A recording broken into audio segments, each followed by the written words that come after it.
Alright, so it's the 10th of May today, and I would have unboxed this yesterday, but I had this thing called work to do. I know, who would employ me in their right mind, but hey ho.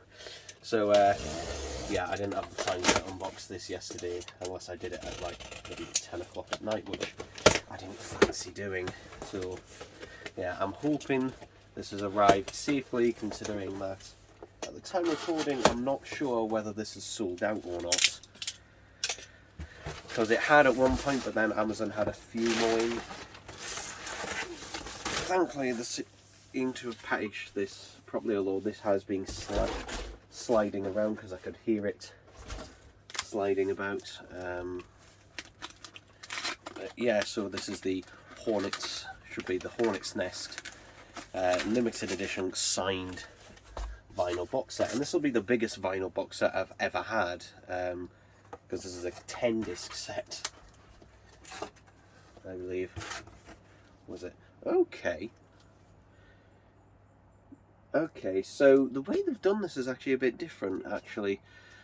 So on the I've got some of the previous box sets over there, and for them it was this one appears to have a slip on top of it. Yeah, it has a slipcase on top, which is interesting.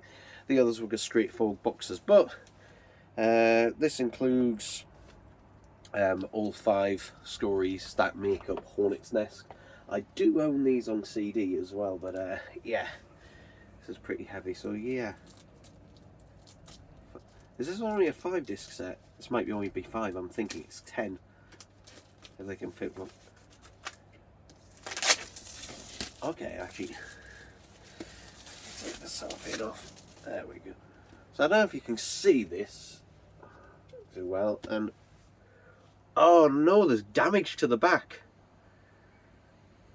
There is damage to the back.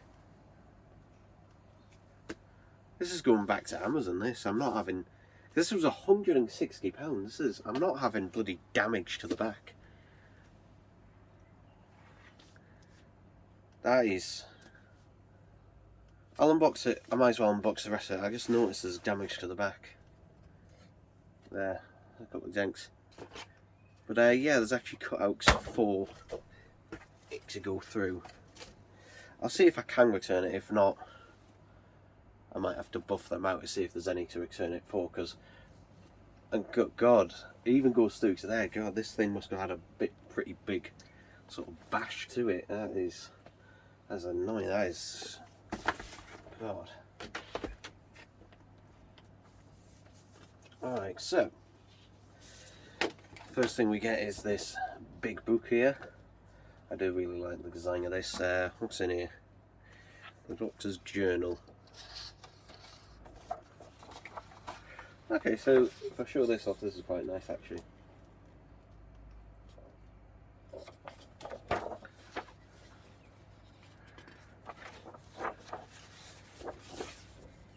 You can see information on that there.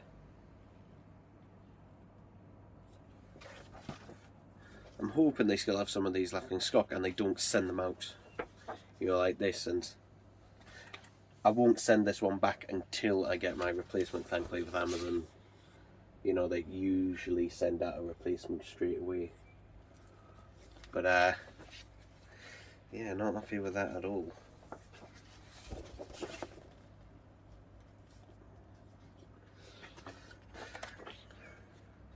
Amazon have a thing about not packaging things properly. Like, seriously, just like, how the hell do you manage not to bloody package something properly? And I've heard things, and I've literally had records sent by Amazon where they just slap a postage label on and they don't even put them in a box at all, and then they, surprisingly enough, arrive damaged. And I know what some people are going to say, oh, you know, who cares about that? It's just like, well, I do, and it was, and especially the price that you pay for this now.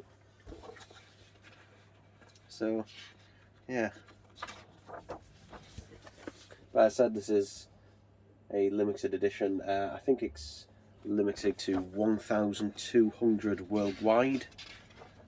of which I think 650 or something along those lines are for the UK. I think about maybe 400 are for the US, I'm guessing, and then the others are divided between whatever's left. That's a nice little book that's included. And then here's our signed art card from Tom Baker, which is nice. Which, yep, is properly signed by hand, not just printed on. And here we have the records themselves. So this is LP1, The Scuff of Nightmares, the only one I've actually ever listened to. So disc 1 is just standard black vinyl.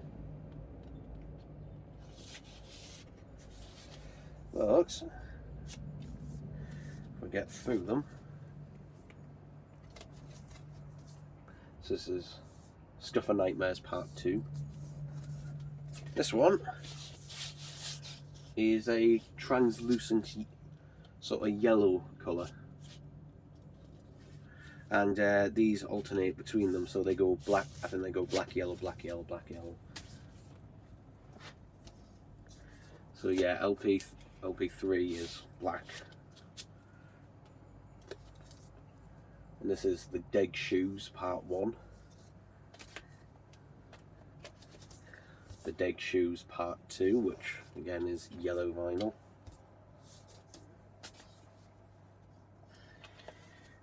So what are we up to? 1, 2, 3, 4, yeah. So I think there is 10 in this, yeah.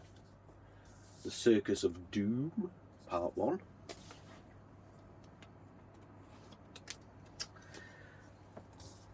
I'm sticking out of there. Circus of Doom Part 2.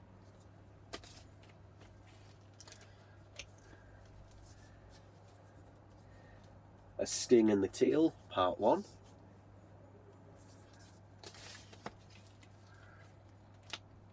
And A Sting in the Tail Part 2.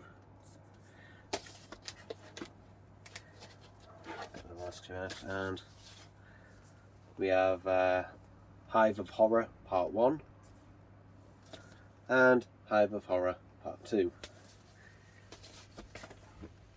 And that's it. So yeah, really annoying that how deep it goes into the cardboard. That has really pissed me off. And it's going to piss me off even more if I can't get a replacement. So yeah, but as I said, otherwise a really nice box set, and I do really like it. So yeah, here's hoping I'm able to get a replacement, because otherwise I will not be happy. I will not be happy with this if it's damaged, you know, literally right out the gate.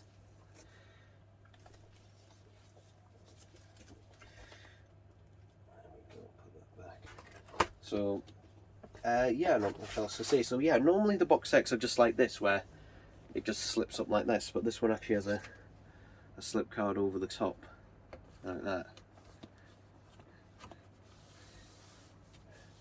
And there's little cutouts for the honeycombs and that, so yeah, there we go. It's quite thin for a 10 disc set, actually. It is quite thin, considering this is thinner than, let's see, what is it? This is a 10 LP set, and this is thinner than, yeah, Dalek's Master Plan, which has less discs in, so they've slimmed it down a lot more. Although then again, that one was all 180 gram records, whereas this is all, I believe, 140. So, but yeah, there we go, people. There we go. As I say, you know, hopefully it's not the one I keep. Hopefully I'll be able to send it back and get a new one, so if they still have them. So yeah, there we go.